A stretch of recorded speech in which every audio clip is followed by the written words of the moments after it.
Hello students, how are you? Hope you all are doing well. Today we will start our remaining chapter 1. Okay, last video में हम पढ़ रहे थे आपकी हिंदी सुगम भारती का पाठ 1 मैं ढूंढता तुझे था। जो यह कविता है, इस कविता को श्री राम नरेश त्रिपाठी जी ने लिखा है। इस कविता को हमने रीड किया था, आज फिर से हम इसके अर्थ को समझते हैं। ओके, मैं ढूंढता तुझे था जब कुंज और वन में, तू खोजता मुझे था तब दीन के वतन में, तू आह बन किसी की मुझको पुकारता था, मैं था तुझे बुलाता संगीत में भजन में। है ना, जो इस प्रस्तुत पद्यांश में हम संदर्भ लिखेंगे। प्रस्तुत पद्यांश हमारी पाठ्य पुस्तक सुगम भारती के पाठ 1 मैं ढूंढता तुझे था से लिया गया है। इसके कवि श्री राम नरेश त्रिपाठी जी हैं। ठीक है ना, ये हुआ प्रसंग। अब संदर्भ। अब हम प्रसंग लिखेंगे इसमें कि इस प्रस्तुत पद्यांश में श्री राम नरेश त्रिपाठी जी ईश्वर की महिमा का गुणगान करते हैं। है ना, इस पद्यांश में राम नरेश त्रिपाठी जी ने ईश्वर की महिमा का गुणगान किया है। ठीक है, अब हम अर्थ लिखेंगे इसमें। जैसे तो मैं ढूंढता तुझे था जब कुंज और वन में। है ना, मानव जो है ईश्वर को कहाँ ढूंढ रहा है? कुंज और वन में। है ना, बाग बगीचे में ढूंढ रहा है, किंतु वह कहाँ है? तू खोजता मुझे था तब दीन के वतन में। है ना, किंतु वह तो दीन दुखियों के द्वार पर खड़ा हुआ है। कहाँ खड़ा हुआ है? दीन दुखियों के द्वार पर। ईश्वर किसी की आह बनकर मानव को पुकारता है, किंतु लोग अपनी दुनिया में ही मस्त हैं। है ना, ईश्वर तू आह बन किसी की मुझको पुकारता था, मैं था तुझे बुलाता संगीत में भजन में। है ना, किंतु लोग जो हैं वह कहाँ? अपनी ही दुनिया में मस्त हैं। ईश्वर किसी की आह बनकर मानव को पुकारता है, परंतु जो मानव है वह अपनी ही दुनिया में संगीत में भजन में मस्त हैं। है ना, मेरे लिए खड़ा था दुखियों के द्वार पर तू, मैं बांट जोहता था तेरी किसी चमन में। है ना, इसलिए इसमें कवि ने कहा है कि दीन दुखियों के द्वार पर खड़ा हुआ है। वह तो दीन दुखियों के द्वार पर खड़ा हुआ है, बनकर किसी के आंसू मेरे लिए बहा तू, आंखें लगी थी मेरी तब मान और धन में, बाजे बजा बजा कर मैं था तुझे रिझाता तब तू लगा हुआ था पतितों के संगठन में। है ना, इसमें कवि कहते हैं कि वे सोचते हैं कि संगीत और भजन गाने से ईश्वर खुश हो जाएगा। है ना, संगीत और भजन गाने से ईश्वर खुश होगा और उसकी पुकार सुन लेगा, किंतु ऐसा नहीं होता है।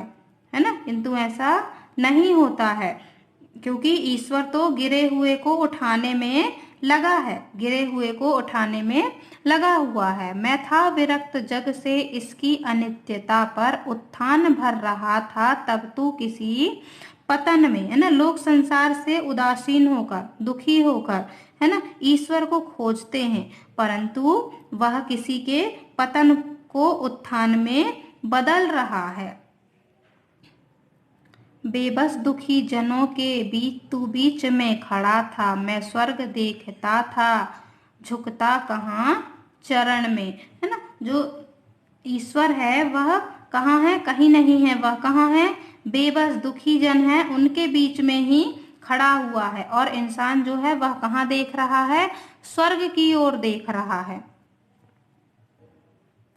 तूने दिए अनेकों अवसर न मिल सका मैं, तू कर्म में मगन था मैं व्यस्त था कथन में, कैसे तुझे मिलूंगा जब भीड़ इस कदर है, हैरान हो कि भगवन आया हूँ मैं शरण में, तू रूप है किरण में सौंदर्य है सुमन में, तू प्राण है पवन में विस्तार है गगन में। है ना, इस प्रस्तुत पद्यांश में जो है इसमें भी जो कवि है इसमें भी ईश्वर का गुणगान कर रहा है ना। कवि जो है वह ईश्वर की महिमा का गुणगान करते हुए कहते हैं कि वह किरण में रूप है, पुष्प में क्या है, सौंदर्य है ना, पवन में प्राण है और गगन में विस्तार है।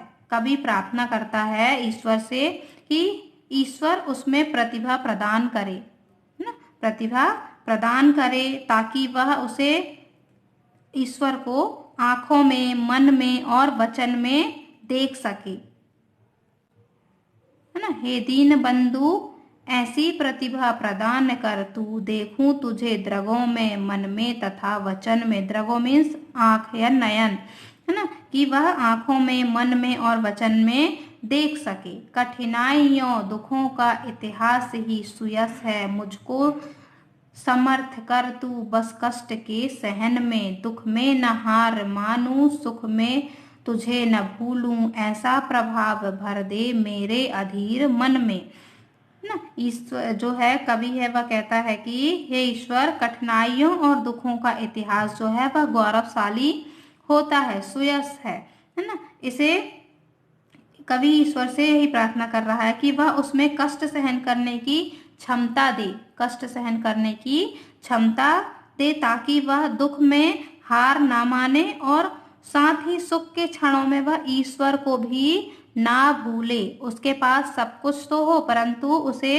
इतना समर्थ बनाए, उसे इतना सहनशील बनाए कि वह ईश्वर को किसी भी क्षण में ना भूले, है ना। दुख में न हार माने वह और साथ ही सुख के क्षणों में भी वह ईश्वर को ना भूले, है ना। इसलिए कवि जो है वह ईश्वर से इस तरीके की प्रार्थना कर रहा है ना, कि वह ईश्वर को यहाँ वहाँ तो ढूंढता है ना, पर उसकी बाग बगीचे में ढूंढता है ईश्वर को, स्वर्ग की ओर देखता है, परंतु जो ईश्वर है वह कहाँ है, दीन दुखियों के द्वार पर खड़ा है ना। ईश्वर किसी की आह बनकर मानव को पुकारता है, परंतु मानव जो है वह अपनी ही दुनिया में मस्त है।